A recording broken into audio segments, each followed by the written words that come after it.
Good morning. Welcome back to Pastor's Morning Walk. I have found a beautiful greenway near my home, and I'm glad to try it out this morning. It's a beautiful fall day. Thankful for the Lord's mercies. Thankful for new mercies rising again this morning to serve the Lord in devotions. I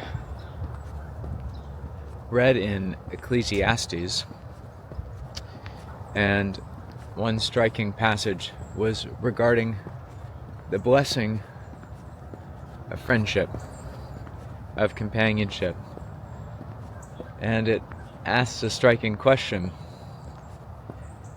whether one can warm himself in the bed. It says, no, you need two.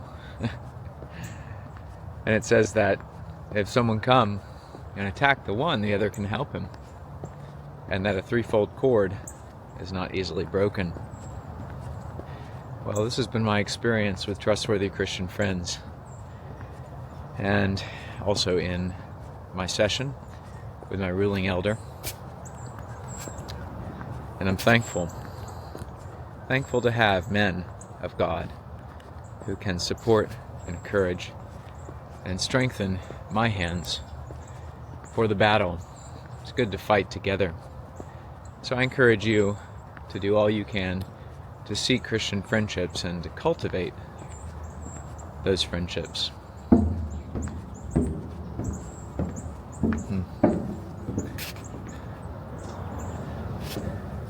Beautiful here.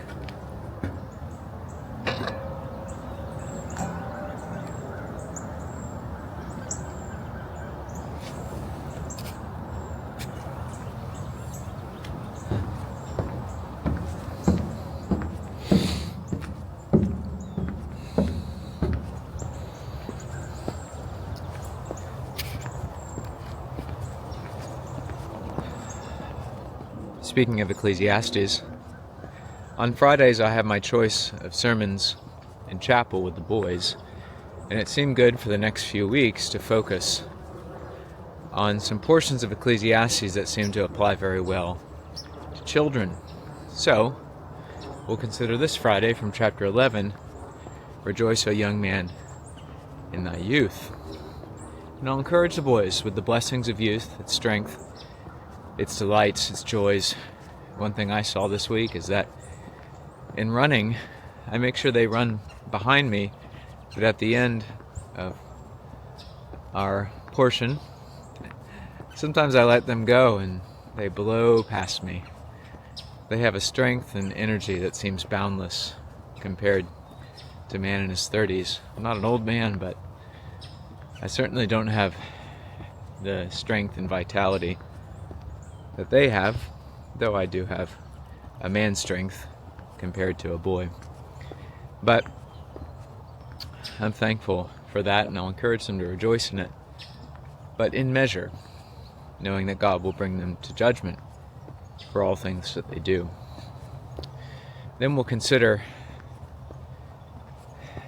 that childhood and youth are vanity the following Friday, and then we'll be told in chapter 12 to rejoice in their Creator in the days of their youth before the evil days come, and there will be some profitable meditations upon death, which I think is a topic that the young especially need to hear about because they're likely to forget it.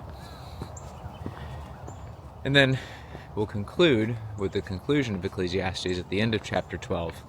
This is the end of the matter, all has been heard. Fear God and keep His commandments, for this is the whole duty of man. And that'll bring us right about to the end of our semester, and it's hard to think of a better way to finish up.